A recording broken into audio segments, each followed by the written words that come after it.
talk about the emotional and psychological aspect of going through an exit.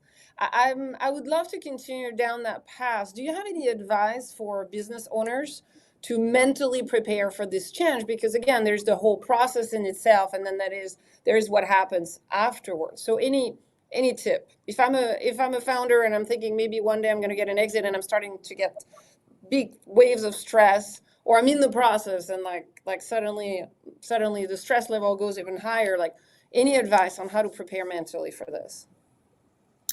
I, Go ahead, Michelle. I would say, I mean, the process of just being acquired is so rigorous, right? And so like you're in like one of the greatest sprints of your life. And I mean, for me, it was like I limped across the finish line. I remember the day we closed and I woke up that morning and I was so sad. And I was not expecting to feel that way, but I was like deeply hurt and like heartbroken. And I had to like pull myself together. And you're going through all these amazing events throughout the day and parties and so forth. But like you feel, for me at least, I wasn't prepared for this, but I felt really lonely. And I didn't understand why. But you have to really be prepared to let go. And psychologically, this is something that you've probably built from within, right? And it means so much to you and the team and the culture and everything about it. And all of a sudden, it's like this baby you built is going to college and it's like a couple years old. Like, what? It's like, I don't know how to explain it. And I think that's what I wasn't prepared for. And it didn't take me days, it took me months to really process it all. And so I think really preparing for the after and like the time that you're going to need as a founder is really interesting. That's interesting. I was having the same conversation, not with a founder, but with someone who had recently retired. And they were like, I have never thought about what I would actually really do besides going fishing after I retired. And now I'm sitting there and I'm like, there's only so many hours in the day I can go fishing. What do I do next? So, Right. makes Except now you're still running the company, like you're running the company. So like you go back to work and it's the same company and the same team, but like there's something in the air. not for sure. Noah, what do you think? What experience do you have? What advice do you have for mentally preparing for that?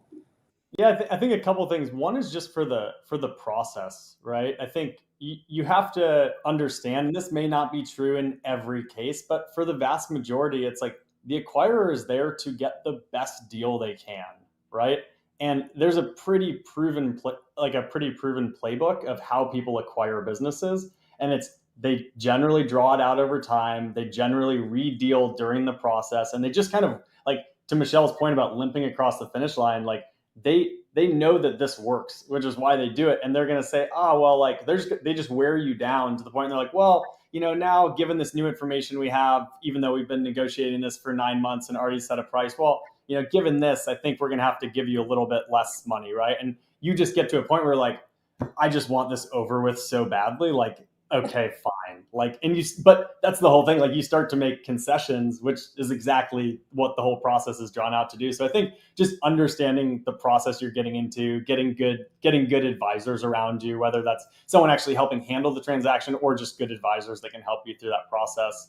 But I think, yeah, too, about like what's next, right? And having a pretty good idea of what's next, because that is really lonely, right? And I think you do, when you lose that sense of ownership, that's a huge mental toll. When for most entrepreneurs, I think it's your identity, right? Your whole identity is tied up in that business that you're running, and suddenly it's like you don't have that same feeling.